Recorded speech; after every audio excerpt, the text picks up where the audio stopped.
ברוכות וברוכים הבאים למדריך הטיפול בחלב אם לסגלי המעונות. במדריך נזכור את כללי הבטיחות והשמירה על איכות החלב. בתום הצפייה תענו על שאלון קצר, ובסיומו תוכלו לקבל את תו ההענקה לגנים. לתשומת לבכם, על כלל הצוות במעון המטפל בחלב אם ומאכיל תינוקות להכיר את הנחיות משרד הבריאות. חלב אם הוא נוזל שאין שני לו בטבע. מעבר לערכיו התזונתיים, הוא גם מכיל פרוביוטיקה, רכיבים חיסוניים מותאמים אישית לתינוק ואפילו תאי גזע. טמפרטורה גבוהה הורסת את הרכיבים החיוניים האלה, ולכן הקפדה על הנחיות הטיפול בחלב אם חיונית כדי לשמור על ערכו המיוחד. הקפידו לאחסן את החלב בעומק המקרר ולא על הדלת.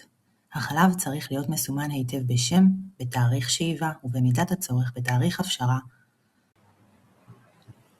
כיצד יש לחמם חלב אם? ראשית, שיתפו ידיים היטב בסבון ומים לפני הטיפול בחלב אם. כדי לא לבזבז חלב יקר, חממו את החלב במנות קטנות ומנות נוספות לפי דרישת התינוק. חשוב לזכור שלא ניתן להאכיל בהאכלה הבאה משאריות החלב או לחמם אותן בשנית. שימו לב, נפח מנה ממוצע לתינוק יונק הוא בין 80 ל-120 מיליליטר. הכמות עשויה להשתנות כתלות בשעה, ביום ובצריכת מזונות משלימים. חממו את החלב בקערית עם מים חמימים, אין לחמם את החלב במים רותחים, על הקיריים או במיקרו. שכבת שומן שצפה זה נורמלי, ערבבו בסיבוב עדין לאיחוד שכבות החלב. לעתים תינוקות אוהבים לצרוך את החלב בעודו קר. יש לעודד זאת, שכן הימנעות מחימום מפחיתה את הסיכון לפגיעה ברכיבי החלב החיוניים ומקטינה את התרבות הגורמים המזיקים. ובינינו זה גם חוסך לכם זמן. ככל שעובר הזמן, הרכיבים שמגנים על החלב מפני גורמים מזיקים הולכים ומתדלדלים, ולכן העדיף לצרוך את החלב כמה שיותר קרוב לשאיבה. ניתן לקבל לגן חלב טרי מקורר עד 5 ימים מרגע השאיבה. חלב קפוא שהופשר בהפשרה איטית במקרר, יש לצרוך באותו היום בלבד ועד 24 שעות מההפשרה.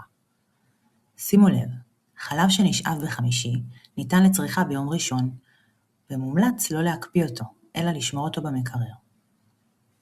מרגע חימום החלב לטמפרטורת הגוף או ההוצאה מהמקרר, חלב נשאר בתוקף עד כשעה, לכן מומלץ להוציא את החלב מהמקרר כמה שיותר קרוב להאכלה.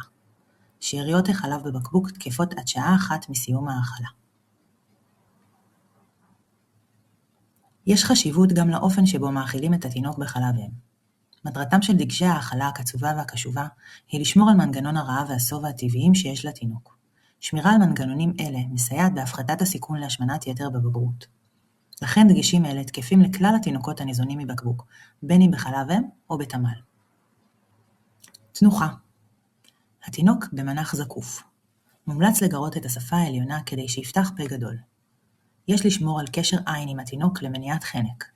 אין להאכיל בשכיבה, בטרמפולינה או בכל זווית שאינה זקופה. זווית הבקבוק צריכה להיות מקבילה לרצפה, כך שפטמת הבקבוק מלאה רק עד חציה. זווית זו מאפשרת לתינוק לבסט את קצב ההאכלה לפי יכולתו. הצי הפסקות יזומות במהלך ההאכלה כדי שהתינוק יוכל לבחון את מידת השובע שלו. ייצרו כשהתינוק סוגר פה או פונה הצידה. הימנעו מהכנסת הפטמה לפה ללא שיתוף פעולה מצידו. זהו, עברנו על כל דגשי הטיפול וההאכלה בחלב אם. כעת נותר רק לתלות את המדריך במקום בולט במטבח, לחתום על ההצהרה המצורפת ולהירשם למאגר המעונות התומכים בהענקה. תודה רבה לכן על הנכונות לתת לילדינו את הסבלנות וההשקעה הנדרשות כדי לוודא שהם מקבלים את הטוב ביותר. בכל שאלה ותהייה תוכלו ליצור קשר עם מוקד משרד הבריאות בטלפון כוכבית 5400. שפע חלב וחיבוקים.